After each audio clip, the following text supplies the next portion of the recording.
Imagine, if you will, a time when you could actually own a video game and not have to pay more for content they should have released when they released the game the first time. If you're like me, you remember those good old days, and this week we're going back to a time when it was Super Nintendo versus Sega Genesis all the way. We're going back to June of 1992, so let's go.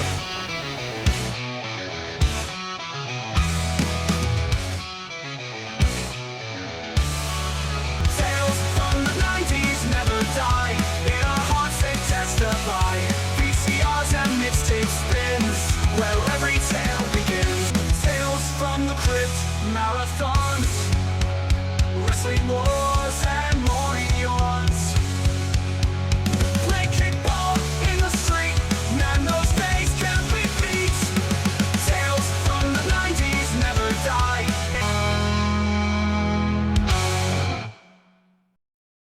And we got a big episode this week. A lot of fun things to talk about. I'm talking about June, so it's obviously summer months. So, start again. And we got a lot to talk about. This episode should be a fun one. June 1992. I was 8 years old, and I just finished the second grade. Of course, back then you seemed to get 3 months worth of summer vacation, not like the month and a half you seem to get now. And it's always weird times too. Like, what is it now? Like, they start early May and then go back to school early August. Bunch of crap.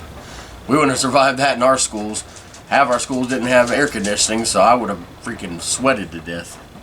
But who cares about that now, apparently? Anyway, I'm already off on a rant. I was off on a rant this morning on another video. Check out my personal Facebook page. You'll see what that's about. Soup Boy. Anyway, like I said, I was 8 years old at this time. Before we go any further, though, I do want to mention that I have a bonus episode coming up. Comes out on my birthday, December 23rd. So next week, be on the lookout for that. It's all about Christmas memories. It's me and my wife. Tiny, quit! They're trying to make a memory down there and I don't want to talk about it on camera. Quit, you sickos. Anyway, my dogs. That'll be out then. And next week's episode will actually be out. Our regular episode, number 11, will be out on day after Christmas, which is a Thursday, December 26th. Can't believe I'm on 10 episodes of my main show already, and 4th bonus episode about to debut. Seems like it's flown by. Hopefully I'm getting better at this, but time will tell. But anyway, that's next week. This week we're going to be talking, as I said, June 1992. Talk about some TV. I kind of jump around sometimes of what I want to talk about, just like I jump around. Like, you find out what next week's episode will be, like, when it is. It's a huge jump from now. But, talk about TV. We've been talking about some of the primetime lineups. So we got going to talk about some daytime TV. As a lot of people have a lot of great memories of things that came on. Of course, obviously there's the soap operas. I never got into any of those. I did watch randomly Sunset Beach in the late 90s. Like, I remember watching it one summer, obviously off of school, and I got, like, hooked on it.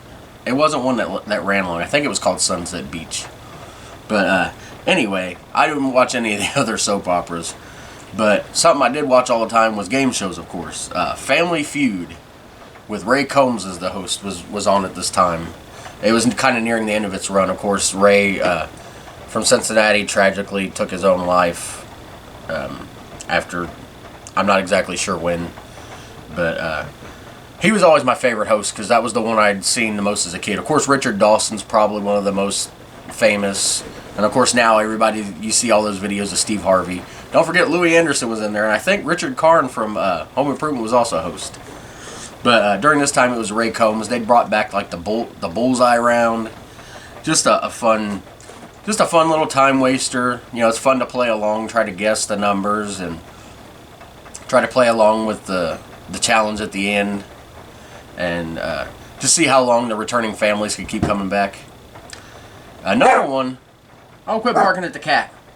Another game show was Classic Concentration. Of course, it's Concentration's a classic show. I'm not trying to be a Classic Concentration. That's just what they called it because they brought it back. I'd only seen Classic Concentration. I hadn't seen like the ones from the 60s and stuff. But this was hosted by Alex Trebek. And he was hosting that at the same time he was hosting Jeopardy. Of course, Jeopardy was hugely popular. I mean, it's always been popular, it seems, but really had its heyday in the mid 90s. And Alex Trebek was hosting this. This was a show where you got to figure out these puzzles by these pictures. They show pictures and you got to guess what like sentence or words it makes up. But you uncover these squares. You call 2 at a time, and if you get a match, then you get what's behind it, and there's prizes behind it. Really fun game show. I think I don't know if it ever got brought back, but I think it could be. It's like really fun, really challenging too. You try to guess what it is, like what's behind it. And then another one wasn't daytime; it was nighttime. Full disclosure here, I had a hard time finding lineups and stuff, like especially for the Nickelodeon later on, because it was a summer months. So everybody knows this. The TV goes from fall to spring, and the summer months are not known.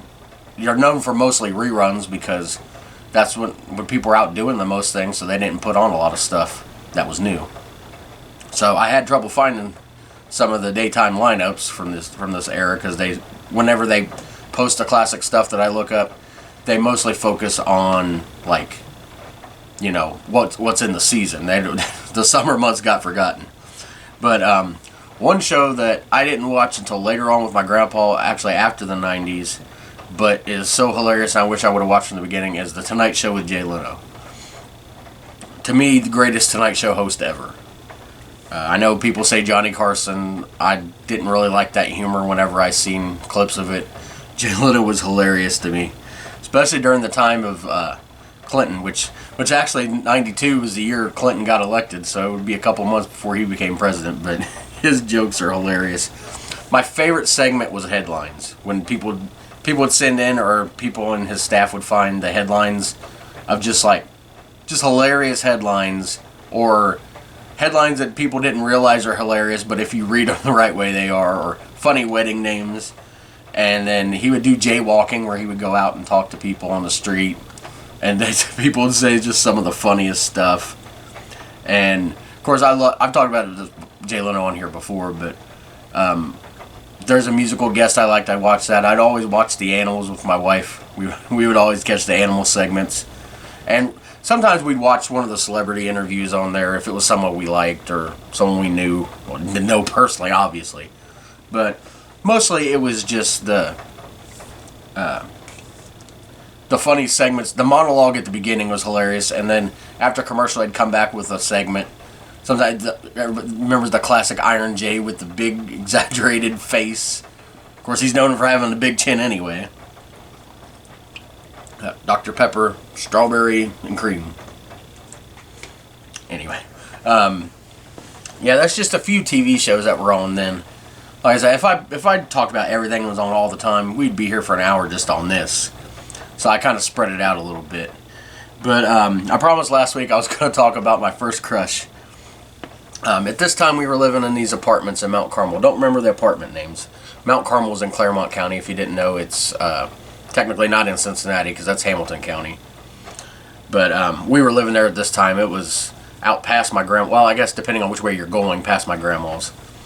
And just don't have a ton of memories of that time because obviously I was 8 years old. I have a lot more better memories, later 90s. But went to, I think it was Brantner Elementary School is where the school was. And like I said, I just finished second grade, but we lived in these apartments, and next door was this girl named Cindy. And she had like a younger sister. I think her and Josh played together. Josh was only like, what was he at this time? 4 years old at this time, so it's not like it was the other girl was his girlfriend. I don't know, maybe he thought it was, but we would just be like she was my first crush. We didn't actually were like boyfriend or girlfriend. Not that I would have meant much in second grade, but like I had a huge crush on her, and I was always like trying to impress her. I would like find so stupid. I'd find these rocks in the dirt. Like, look at this rock here. Like, I'll give a girl a rock. Ooh. But I remember one time. But it was during this time that my dad was still living in Price Hill, and I was obsessed with Garth Brooks. You might see the new book back here. His new anthology book just came out, the fourth part. I own 3 parts. I've read all 4, but I don't own one of them. It's weird. Anyway, He had just come out with his NBC special. This is Garth Brooks, the one that made him like blow up, showing like what he's like in a concert.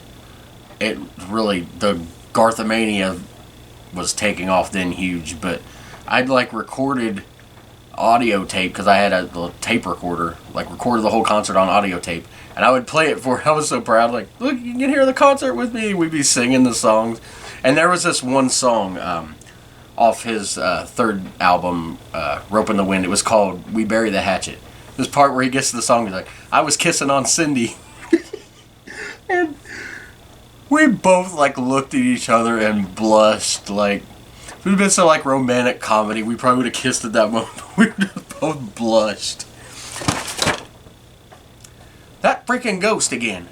If you see my stupid Christmas videos, Crackhead Dave, duct tape went flying. This time books fell.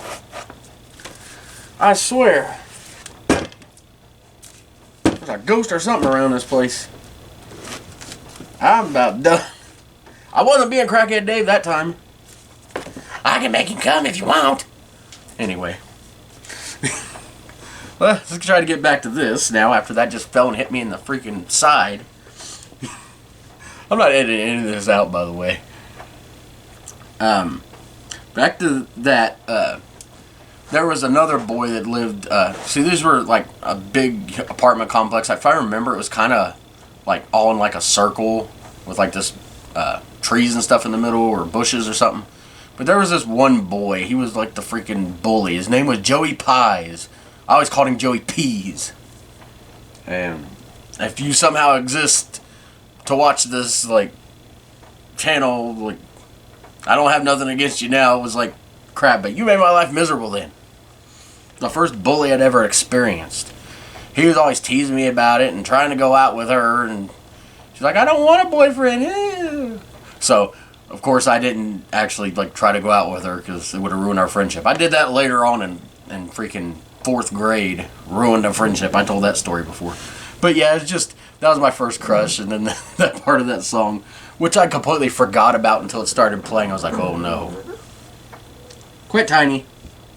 But, we would leave Mount Carmel at the end of the year. That's after the Marky Foe meeting that I talked about before. But I drove the bus driver absolutely crazy. Her name was Mrs. Dickerson. I mean, I'm in 2nd grade, going into 3rd grade the next year, because I started 3rd grade before we'd moved. But just imagine, her name is Dickerson. I'm an 8-year-old boy. What am I going to do with that name, Dickerson? So I drove her. I got in trouble so many times. Oh, and the day I found... my dad gave me some baseball and football cards, just like I don't know where he got them from, just a whole mixture of different cards. And the football player, Eric Dickerson. I found that, and like if you could see, like had a camera on me, then like my face had probably got this giant, stupid smile on my face. And you know I took that onto the bus, and I got in so much trouble. Look, because I would take it, and whoever was sitting next to me, like, look, it's her husband, and it would pass around, and she got, this old woman got so mad at me. But, like, I don't know how I didn't get kicked off the bus permanently, all the stuff I did. But, we were supposed to be leaving, or supposed to be moving, and, it got delayed by, like, I think we were supposed to be moving on a Friday. It got delayed. We ended up moving, like, Tuesday or something, so Friday was my,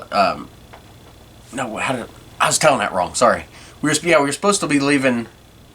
Like I told everybody Thursday that we were leaving, and then because I didn't know exactly when we were moving. I think we moved the next week. But anyway, I'd missed Friday because I told the story before how I got like deathly sick. I had to go to the hospital. I was so sick during that beginning of that move. So I missed the school the next day, and I didn't. I went back Monday the next week. Well, it turns out that the bus driver literally threw a party thinking I had left. Like literally. I'm not even joking because I seen like pieces of the confetti on the ground. This is how much that woman hated me and wanted me off the bus. That she threw a party, she thought I left. You should have seen her face when I walked on the bus that last day. She was like, oh no, this is a nightmare. But I'm sure she's not alive anymore. I really do feel bad if I made her life miserable. Like, not even joking about that. Like, hopefully I didn't cause her that much trouble. Hopefully it was just the annoying kid on the bus. But like, she has to be gone by now. Rest in pieces. Pieces. Oh my God. Rest in peace, Mrs. Dickerson. Unless you're still alive, and if you are, please find a way to contact me. I want to apologize personally for how stupid I was and how much trouble I caused you. Rest in pieces. I promise that was not meant. My inner crypt keeper in there. Rest in pieces, kiddies. But I'm gonna talk about some movies now. Try to move on from that.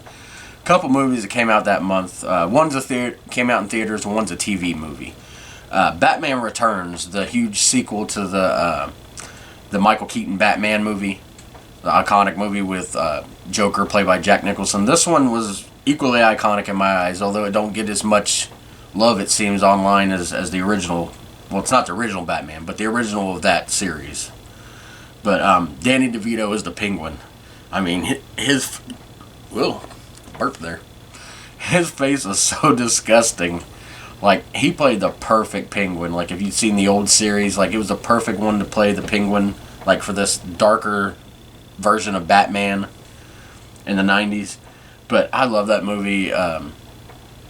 Yeah, just so many memories of that. I didn't get to watch it in theaters. I said it came out in theaters, but I never got to watch it in theaters. But I love those original Batman movies from the 90s. And then another movie that came out was a made-for-TV movie, Stepfather 3. Stepfather, if you don't know, is a series. They did a remake recently. Didn't watch it, don't care. But Stepfather is like this guy who's like mentally deranged. He always talking about he wants the perfect family, and he like moves in and becomes a stepfather, and things start going wrong. He starts going nuts and ends up killing the family and moving on. Well, that was the first two movies, and the actor who played him was like perfect. They couldn't get him back for the third one, and plus it wasn't in theaters, so obviously they didn't have enough budget. So the way to get around it, instead of just having a different person, that's kind of stupid and cheesy now thinking about it, was actually perfect for the time though. He'd like broken out of prison and somehow had money and paid a plastic surgeon to completely change his face. Like, the dumbest premise ever, but it actually worked. And I really like that one too. A lot of people like, oh, it's the third one. I still like that. I like the original three. Don't care about the remake, but yeah, and he would be whistling the original one. Like, they tried to keep the theme of the original. They really tried to keep it about the same, and it was just, and of course, I think I'd seen the original Stepfather at this time. I hadn't seen this one, and it's kind of ironic how Stepfather 3 comes out just mere months before I meet my version of the Stepfather, Marky Foe. Should have ended up putting him in the wood chipper. Anyway, we'll move on to video games now. I could talk about Super Nintendo and Genesis. They were still supporting Nintendo and the Sega Master System at the time, but their main focus was on Super Nintendo and Sega Genesis. The best-selling video game of the month, though, was Final Fantasy II for Super Nintendo. I talked about that on an earlier one. Not one of my type of games, but I believe it was a 1990 episode I was talking about, so still 2 years later, still a very popular game.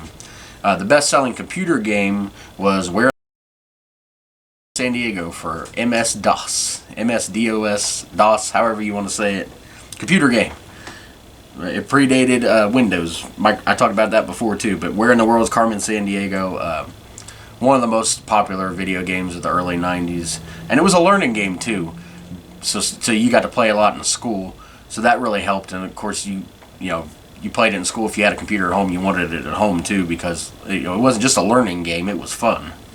Back when they could make those learning games still be fun, before it seemed like it was just like too schooly. I don't know how best to put that.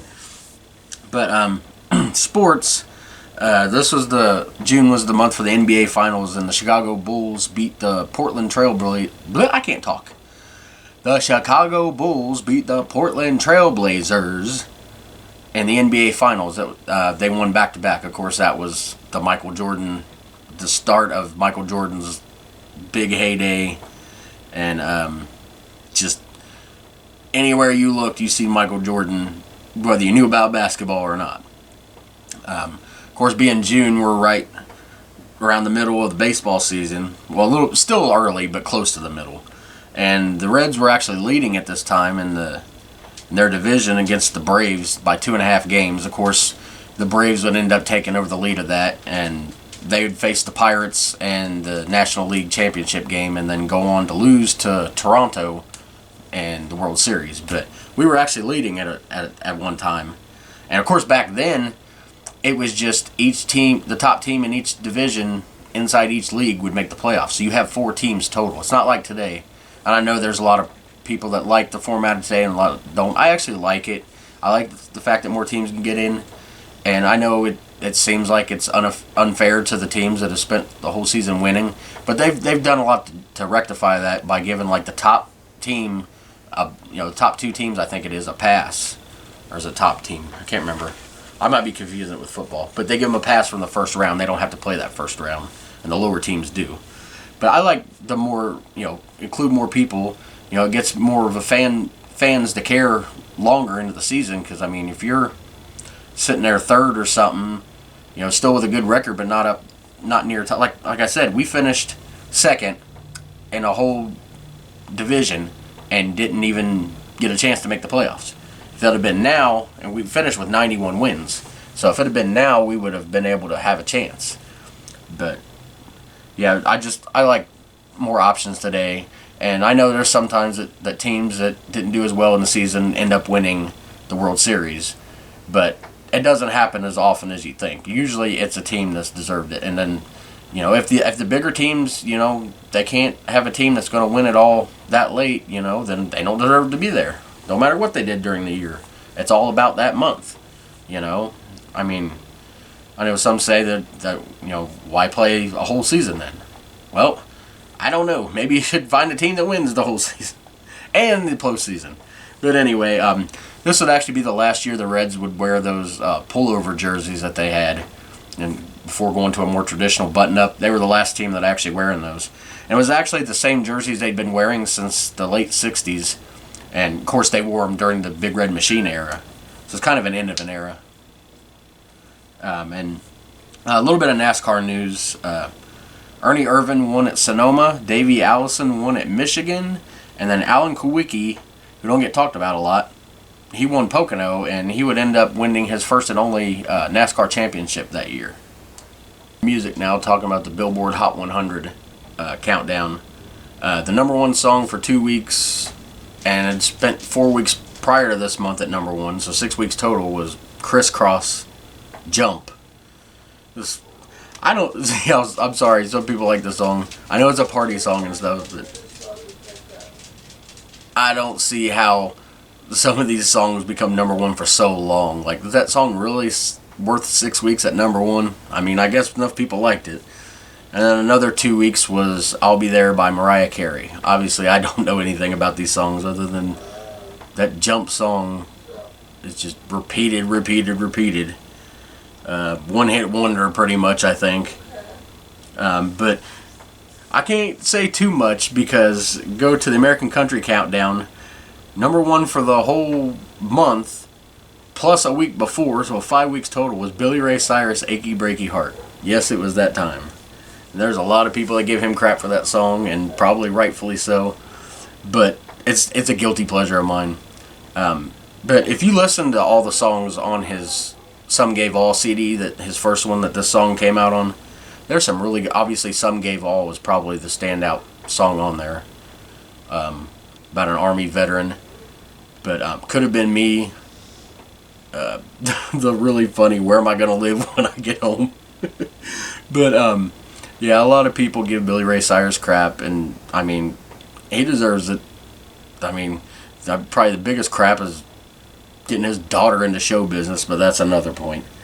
But yeah, like I said, I can't say much about the pop songs when I was freaking singing along to Achy Breaky Heart.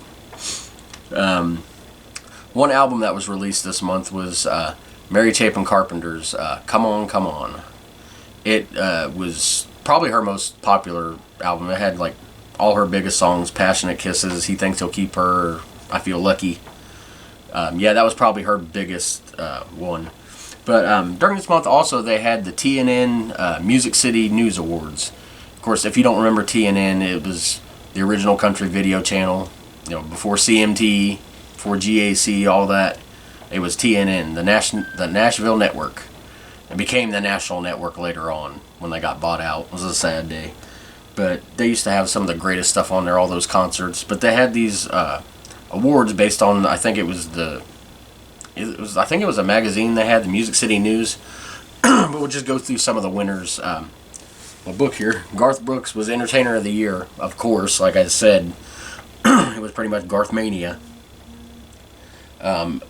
Album of the Year went to Alan Jackson, "Don't Rock the Jukebox." That was a massive album. Female Artist of the Year, Reba McEntire. Because that was, definitely Reba McEntire's time during that time. And Male Artist of the Year, Alan Jackson. So I always found it weird, like the Male Artist of the Year or Female Artist of the Year would be different than Entertainer of the Year. Because, you would think that the Entertainer, because that's Entertainer of the Year is the #1 award. But I don't know if they try to spread it to different people, or if they're, I don't know what they judge of, the Male and Female Artist of the Year. Do they judge it on their, how well they sing, how well they sell, song quality? I don't know what goes into that. Like Entertainer of the Year, I think is pretty much judged on concert sales and just overall what they do in music. But anyway, Vocal Group of the Year was the Statlers, which is kind of surprising when they had Diamond Rio, Restless Heart. Who's the other ones that I remember from that time really well? Can't remember. Anyway, they had a lot of good ones. I was surprised that the Statler brothers were still, well, they're the Statlers then, were Vocal Group of the Year. But Vocal Duo of the Year was the Judds. Of course, this was the year I think Brooks and Dunn came out.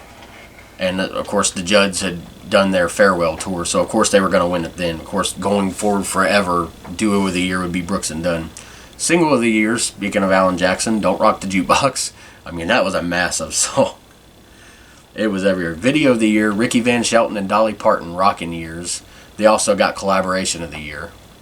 And Star of Tomorrow, which is kind of like a Rookie of the Year, top new vocalist type thing, went to Travis Tritt. I mean, but if you look at everybody else in this, anybody else could have easily won this too. The other, I don't want to say candidates, they aren't running for president, but Mark Chesney, Doug Stone, and Trisha Yearwood. I mean, that's a class all of its own. Everybody talks about in country the class of 1989, but I mean, if you look here in 1992, I mean, and of course, not a lot of these guys would have success outside of the 90s, sadly. I think Travis Tritt and Trisha Yearwood were about the only two that had more success into the 2000s, which really sucks. Let's talk about the Nickelodeon's Saturday schedule. Like I said, it's hard to find the exact, I didn't find the exact one for the summer, so I'm kind of going off spring. So they may have been different reruns at this time, like that they showed. I don't know. I wish there was more information on there. I can only go off what I can find. But this was before SNCC, as you'll see, because I kind of looked at the bottom. I didn't look at the whole list because I don't like to look at these ahead of time. But a very different Nickelodeon than a lot of people remember. We started off with Lassie, of course. That's the way they always start. The Little Bits. That's the second or third time I remember hearing about them, but I don't remember it. And then at 7 o'clock, Eureka's Castle. Love that show. That show was so off the wall, insane, like Muppet type craziness. And then 7:30, Kids Court. I think I remember that. It's kind of like the People's Court, but for kids. I don't remember if I ever seen it. 8 a.m., Count Duckula. I don't think I've seen that. And then 8:30, Heathcliff, of course. My favorite, I guess, cat cartoon of all time. Just slightly beating out Garfield. Loved Heathcliff. Danger Mouse at 9, not much experience with that. And 9:30, Nickelodeon's Most Wanted, Yogi Bear. I don't know if that's just Yogi Bear that they put on Nickelodeon and gave it a weird title. I remember watching Yogi Bear on Nickelodeon, but I thought it was just like the regular Yogi Bear. I don't know. The Adventures of Superman, I don't remember that. That's from 10 to 11. And from 11 to 12 was the F Troop. See, this is a weird Nickelodeon lineup, because I remember that, watching some of the F Troop, but I don't remember how, because I never stayed up that late then. I guess this is how. It's just weird that they have the F Troop on at 11 a.m. on Nickelodeon. You can tell that they weren't in their heyday yet. And then from 12 to 1 was Dennis the Menace. I don't know if it was the cartoon or not, because after this was Flipper. So they were kind of showing older shows. So this might have been Dennis the Menace, the TV series from the 60s. I love that one too, but of course I grew up on the Dennis the Menace, the cartoon. 2 p.m. special delivery. Don't remember that. 4 o'clock. You can't do that on television. Talked about that before. That was one of the earliest shows that Nickelodeon was built off of. You can't do that on television. Love that show. And then 4:30, Get the Picture. I talked about that before too. It's a game show where you try to uncover the picture. It's kind of like I was talking about before about Classic Concentration. It was a kid's version. Not exactly the same. They made it different, but it was kind of in the same vein. And then Family Double Dare after that. Love that show. Nick Arcade. Of course, I mean these are some great game shows they had on towards the end of the day, kind of the evening. Again, that was on at 5:30. 6 was Salute Your Shorts. I talked about them last week. That show was so funny. Welcome Freshman, one I never watched. And then Rugrats was at 7. Of course, this was the earlier days of Nicktoons. And then Doug was on at 7:30. Then at 8 we get Looney Tunes on Nickelodeon. And then 9 o'clock, goodbye. Nick at Night's on. So yeah, like I said, definitely a different time in Nickelodeon. They didn't have Snick. That would come a little bit later. But they were just showing older shows in the middle of the morning there. I guess they figure, and I kind of think I see why, looking at it now. I think they did it this way is because Saturday morning cartoons were so popular that kids were watching those more than they were watching Nickelodeon. So I think during this time they just put on some older shows because why put our bigger shows in? But as you see in the afternoon, you start to see the game shows and then later on the Nicktoons. So as I'm looking at this, it starts to make a little bit more sense of why they would have such odd shows on the network for kids. Usually after this I talk about TGIF, but they were off season, so I don't know. They probably showed reruns on TGIF. I wasn't watching them at ABC TGIF at this time, but I'm assuming that they showed reruns, and if so, like I said, there's no schedule available. Look, coming up on now, Tales from the Crypt. Season 4 started during this month, and they actually had 3 hack episodes, kiddies. But yeah, they showed 3 episodes towards the end of June. And this is season 4, like I said. The first was None But the Lonely Heart. I've talked about that before. It has Tom Hanks as the director, and he also played a role. And it's about a guy that uses the video dating service to find richer older women, and steals their money. And then near the end, they all come back from the dead for him. This'll Kill Ya is the one about this scientist guy. He treats his partners crappy. He's the one partner he used to date and basically try to control. And then there was another guy that they were working with. It was this medicine was supposed to change the world and stuff, but he was diabetic, and they got tired of messing with him, so they made him think that they injected him with this medicine. And turns out they didn't, but he went crazy and killed the other partner. And I can't remember if he got them both. I think he might have killed them both. But anyway, the episode actually starts out with him dragging the one guy's body in and saying, "You can't do anything to me, I'm already dead." And then he tells the story and ends up finding out, no, he didn't kill the woman. That's right, because at the end she comes in, because obviously there was a blood trail, and says, "What are you doing? We just found that this works, and we didn't actually inject you." And he ended up killing the guy for no reason. Classic Tales from the Crypt ending there. And then the third one that showed that night was On a Dead Man's Chest. This is definitely one of the raunchier episodes. Had a lot of naked parts. As Clint would say, he's first boobs from looking at this Tales from the Crypt book. This specific picture in here, which I'm obviously not going to show or talk about if you're not. Some of you that just listen on Spotify, you don't see these things that I'm waving at the camera. But yeah, that was one where this again, another piece of crap type guy. He's abusive to his girlfriend, and he's got one of his band members is his good friend. He treats him like crap and her girlfriend like crap. And the guy that this woman, or this one, I can't talk. The band leader, the woman he's sleeping with, is not his girlfriend, takes him to this tattoo place, and they do like these weird tattoos, and he don't even know what he's gonna get. He ends up tattooing his guitar player's girlfriend that he's always fighting with on his chest, and of course he's mad about it. But the tattoo like starts to come to life and like causes him to kill her, and it's just classic Tales from the Crypt. Those are some 3 good episodes. I didn't realize they all aired back to back to back. But a little bit of sad news to talk about at this time. On June 3rd, William M. Gaines died. Of course, the creator of Tales from the Crypt. Really the start of the whole horror genre. He took over his dad's, I've told the story before, took over his dad's EC Comics. It was educational comics turned into entertaining comics, and started all those great horror titles, and started Mad Magazine as well. Just a legend, and he died in 1993 or 1992. I don't know what I'm talking about. He died this month. So period of time. Definite comic legend. I know everybody's like Stan Lee, Spider-Man. Well, if you like that, that's fine. To me, anybody talks comic creators, I always go to William Gaines. But we're trying to move along now. I'm kind of rambling half the time.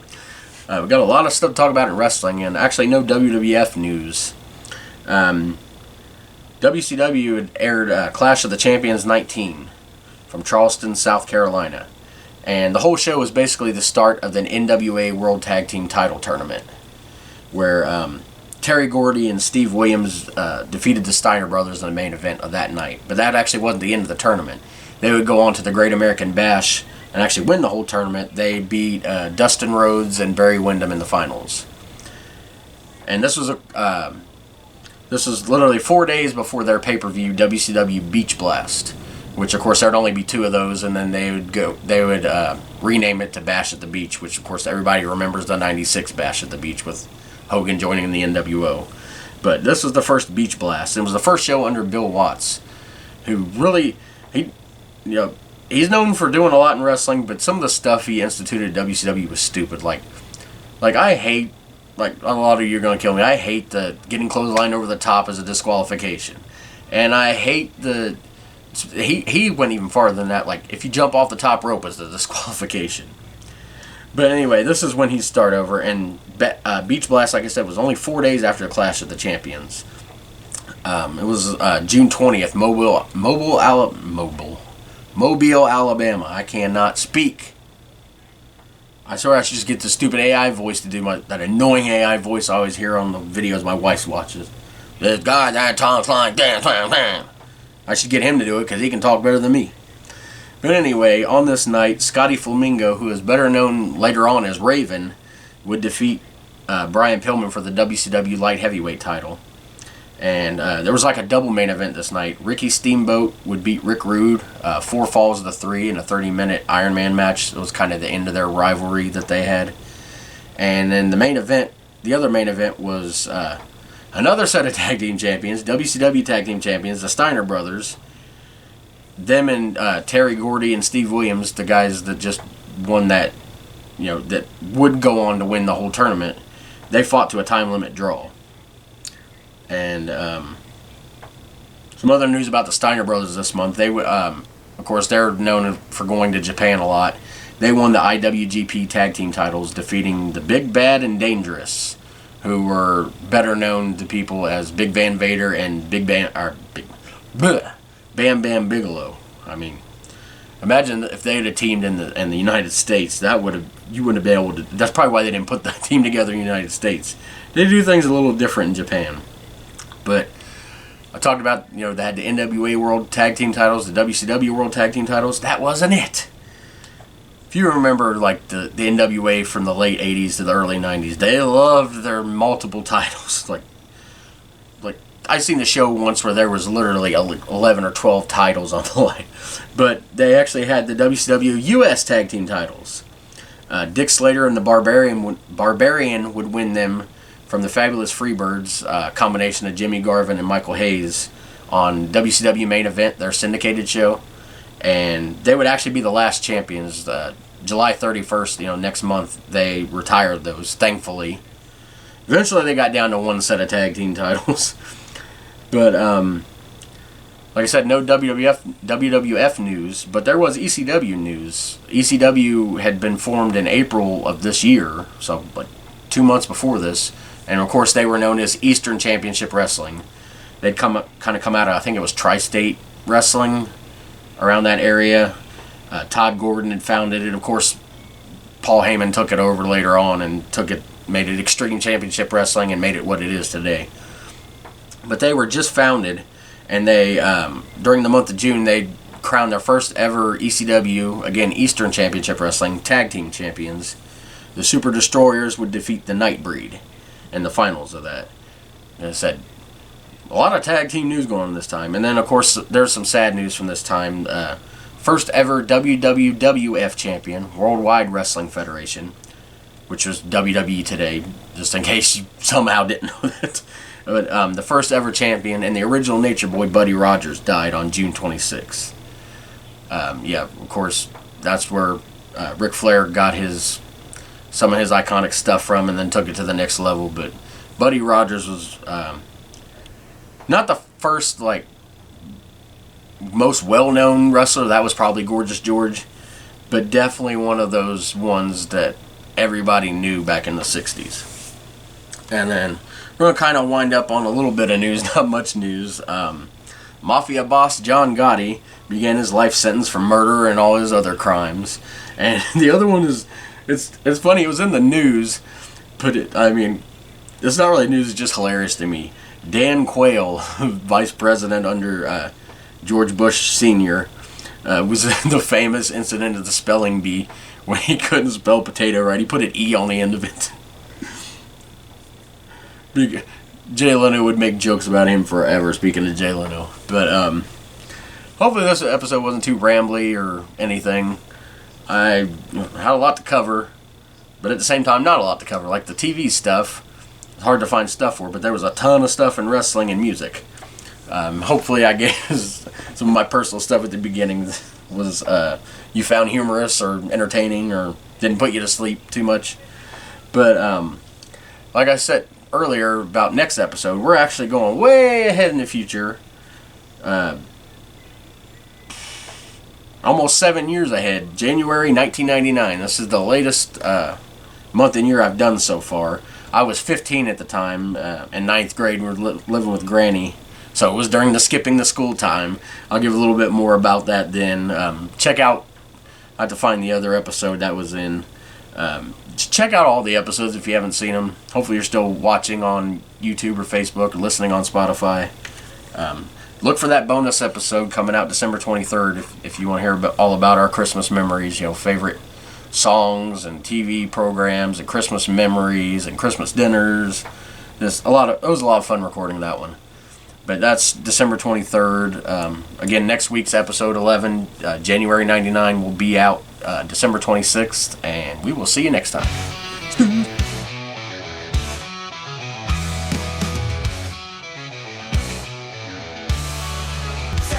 from the 90's never die. In our hearts they testify. VCRs and mixtape spins, where every tale begins. Tales from the crypt, marathons. endlessly more.